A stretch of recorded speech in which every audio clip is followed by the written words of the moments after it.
کچھ سوچ کر ولی نے غیر ارادی طور پر پوچھ لیا تھا۔ کچھ پل اسے دیکھتی رہی تھی، شاید سوچ رہی تھی کہ اسے کیا بتائے، پھر تلخی سے بولی تھی، نو، جاؤ تم، ولی نے ناگواری سے کہا تھا۔ اس پل ولی کو اس لڑکی پر شدید غصہ آیا تھا۔ وہ لیٹن ہیوٹ کے فارم میں لائن میں کھڑی اپنی باری کا انتظار کر رہی تھی۔ لیٹن ایک فشرمین تھا۔ یہاں سے ارد گرد کے دیہاتوں کے لوگ اور چھوٹے پیمانے پر مچھلی بیچنے والے کم ریٹ پر مچھلی خریدتے تھے۔ اس کی پڑوسن مارٹی بھی آئی تھی، وہ بھی مچھلی بیچنے کا کام کرتی تھی۔ اس نے ہر قسم کی مچھلی خریدی تھی۔ اب وہ جھینگے خرید رہی تھی۔ مارٹی کے پاس اتنی رقم تھی کہ وہ اتنی مہنگی مچھلی خرید سکتی تھی۔ جیلی کا ارادہ ٹرف لوبسٹر خریدنے کا تھا۔ اس کے پاس صرف اتنی ہی رقم تھی کہ وہ کیکڑے کا گوشت خرید سکتی۔ یہ گوشت اس نے 3 بلاک گھوم کر بیچنا تھا اور صرف 3 ماہ معاوضے کے طور پر ملنا تھا۔ اس کی ابھی سے ٹانگیں مسلسل کھڑے ہونے کی وجہ سے شل ہو رہی تھیں اور ابھی اسے پیدل چل کر واپس بھی جانا تھا۔ کیکڑے کا گوشت مغرب میں بڑی لذیذ ڈش سمجھی جاتی ہے۔ پہلے پہل وہ لوبسٹر اور پرونز کے سینڈوچ بیچا کرتی تھی۔ کرسٹل گرلڈ فش بناتی تھی، مگر ماں کی بیماری کی وجہ سے یہ کام بالکل ٹھپ ہو کر رہ گیا تھا۔ اب اس نے مچھلی بیچنے کا کام شروع کیا تھا اور اسے یقین تھا کہ یہ کام بھی چند دن تک ہی چل سکے گا۔ زیادہ دیر تک چلنا اس کے لیے بہت مشکل تھا۔ اس کی کمر اور ٹانگیں درد کی وجہ سے اکڑنے لگی تھی، پیروں میں ورم آ جاتا تھا۔ وہ ماں بننے کے مرحلے سے گزر رہی تھی۔ یہ تجربہ کس قدر مشکل اور اذیتناک تھا۔ یہ بچہ جو کہ اس کی مرضی کے خلاف دنیا میں آ رہا تھا، جسے ختم کرنے کے متعلق جیلی نے کئی مرتبہ سوچا تھا، مگر عمل کا مرحلہ بہت مشکل تھا۔ آدھا گھنٹہ مزید انتظار کرنے کے بعد اس کی باری آ ہی گئی تھی۔ لیٹن ہیوٹ نے ہمیشہ کی طرح اسے للچائی نظروں سے دیکھا تھا۔ وہ دل ہی دل میں اسے گالیوں سے نوازنے لگی تھی۔ واپسی پر گوشت کا تھیلا اٹھائے، کمر درد بھلائے وہ تیز تیز قدموں سے چل رہی تھی۔ 3 بلاک گھومنے کے بعد اور بھاؤ تاؤ کرنے میں اس کا دماغ پلپلا ہونے لگا تھا، اور جب نوٹ گننے کی باری آئی تو اس کا دل دھک سے رہ گیا تھا۔ وہ چند مارک کے نوٹ لے کر ایک چھوٹے سے یوٹیلیٹی اسٹور میں گھس گئی تھی۔ سرف، دالیں، چاول خریدنے کے بعد پیسے ختم ہو چکے تھے اور وہ مرے مرے قدم اٹھاتی ہوئی بس کے ذریعے گھر چلی آئی تھی۔ وہ جس علاقے میں رہائش پذیر تھی وہاں زیادہ تر سبزی فروش خاکروب وغیرہ رہتے تھے۔ اس کی ماں بھی خاکروب تھی، مگر جیلی کو اس کام سے کراہیت آتی تھی۔ وہ گھر میں داخل ہوئی تو ماں اسے دیکھتے ساتھ ہی چلانے لگی تھی، کیا خرید کر لائی ہے؟ یہ دالیں، سرف اور چاول میں کیا کھاؤں گی؟ وہ جیلی کے ہاتھ میں موجود تھیلے کو دیکھ کر چلانے لگی تھی۔ ممی چلاؤ مت، جیلی نے ناگواری سے کہا تھا، پھر ایک چھوٹے سے شوپر کو ماں کی طرف اچھال کر بولی تھی، کھاؤ مرو، تم تو صرف کھانے کے لیے ہی زندہ ہو۔ او، پنیر کے سینڈوچ، کیک، نگیٹس۔ ممی شوپر میں سے اپنی پسندیدہ چیزوں کو نکلتے ہوئے خوش ہو رہی تھیں۔ جیلی نے تلخی سے اس منظر کو دیکھا تھا اور میٹرس پر دراز ہو گئی تھی۔ وہ سوچ رہی تھی کہ اب کل کا دن کیسے گزرے گا۔ اس کے پاس پھوٹی کوڑی بھی نہیں تھی، ساری رات سوچوں کے بھنور میں گزر چکی تھی۔ صبح وہ ایک فیصلہ کر کے نہانے کے لیے واش روم میں گھس گئی تھی۔ 2 گھنٹے بعد ایک مرتبہ پھر وہ ولی کے گیٹ کے سامنے تھی۔ تم؟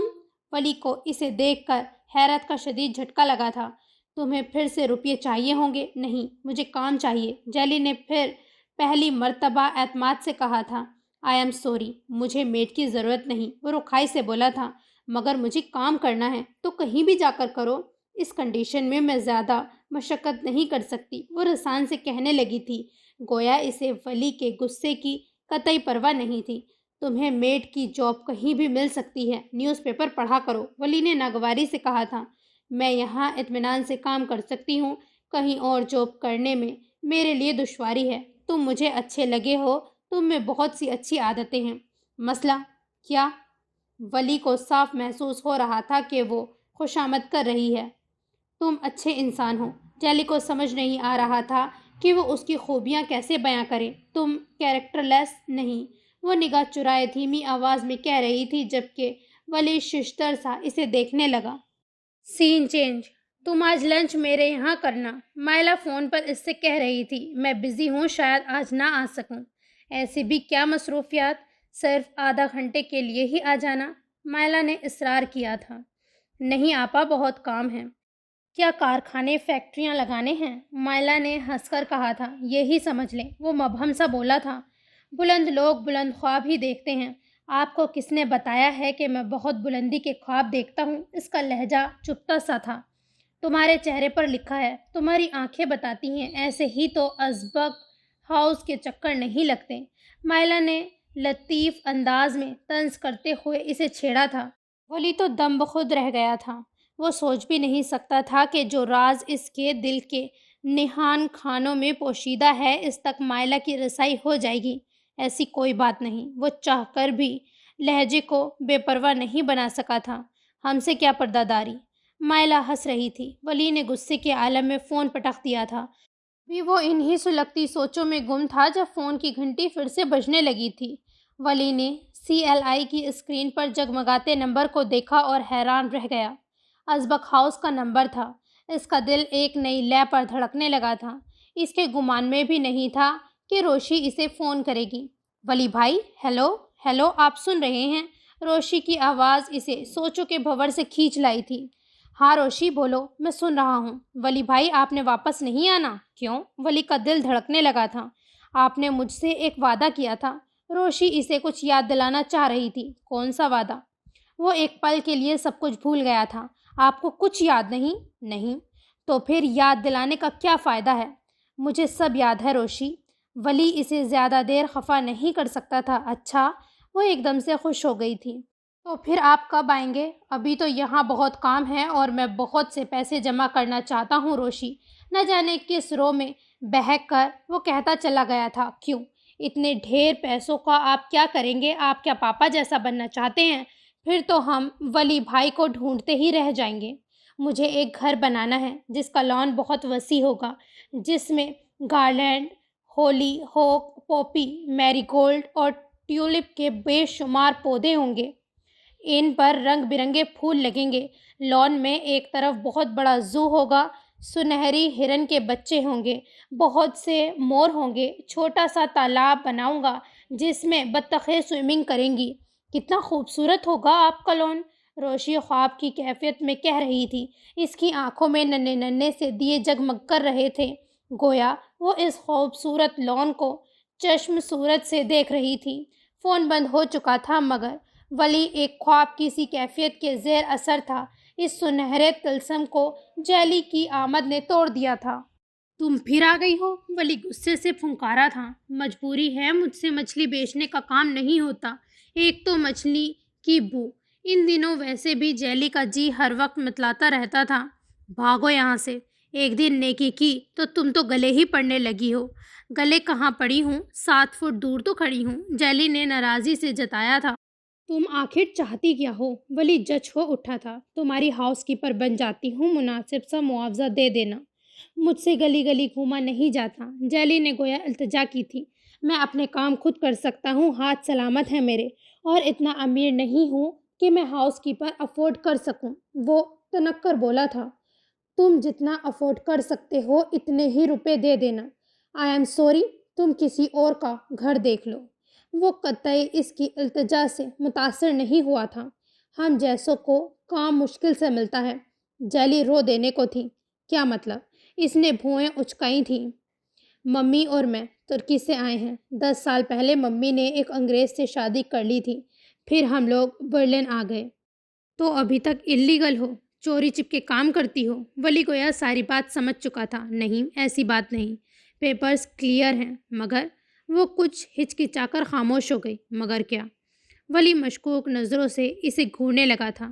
ممی غلط قسم کا کام کرتی تھی۔ یہ لوگ غیر ملکیوں کے ساتھ اچھا سلوک نہیں کرتے۔ پولیس آئے دن کے چھاپوں اور انکوائری کی وجہ سے ممی کا کام ٹھپ ہو گیا تھا۔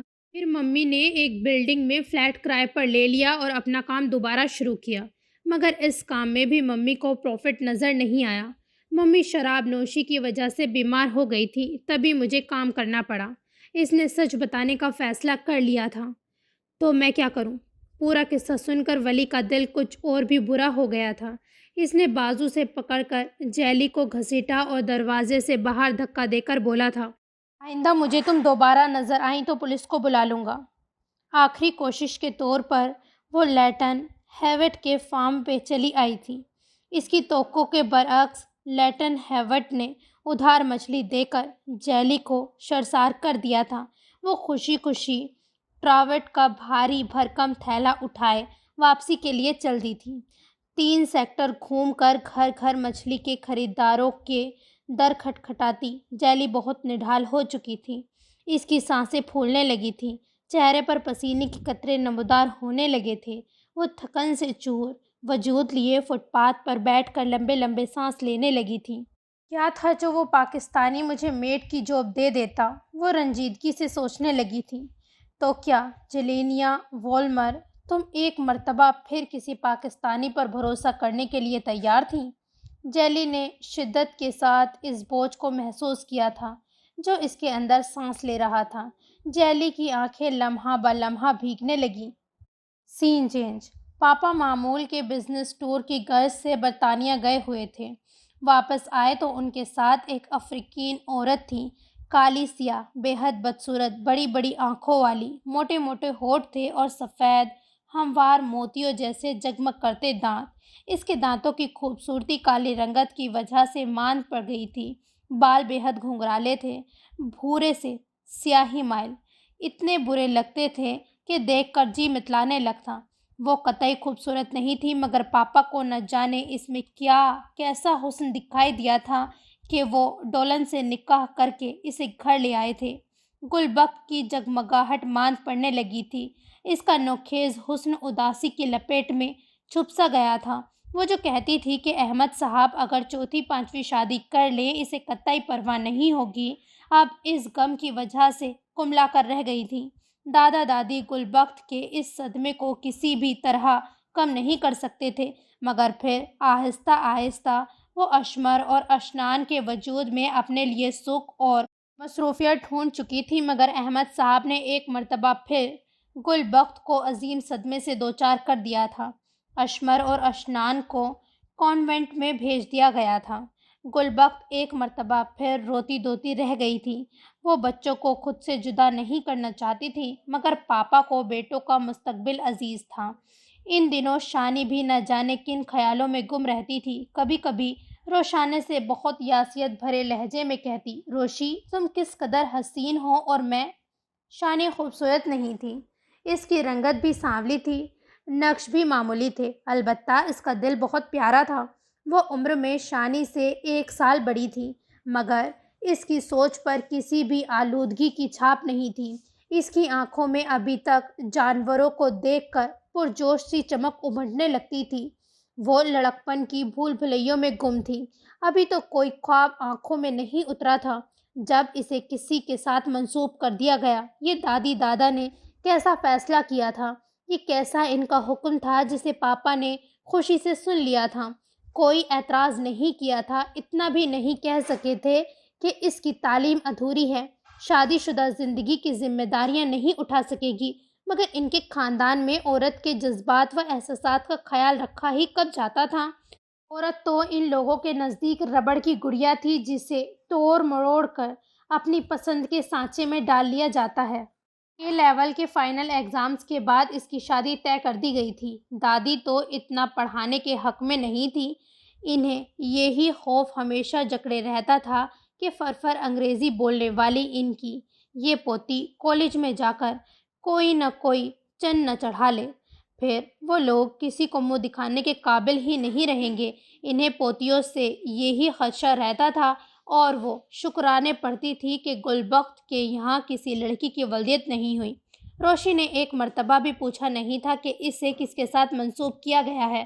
وہ پوچھ کر کرتی بھی کیا؟ دادا دادی اور گلبخت کس قدر مسرور تھے سب، اور گلبخت کہہ رہی تھی، میر ذکیہ حیات خان روشی کے سگے ماموں کا بیٹا ہے اور گلبخت کا پھوپھی زاد بھائی ہے۔ درانی قبیلے کے نئے سردار میر ذکیہ حیات سے اس کا مقدر جڑنے والا تھا۔ زندگی میں پہلی مرتبہ اس نے اپنے ننیال والوں کا نام سنا تھا۔ یہ کیسے خون کے رشتے تھے جنہوں نے کبھی پلٹ کر اپنی اولاد کی اولاد کو پوچھا تک نہیں تھا، ملنے کی کوشش نہیں کی تھی، اور اب وہ ہی اس کے اصل حقدار ٹھہرے تھے۔ So, this is the end of this episode. Don't forget to like, subscribe, and comment. Khuda Hafiz.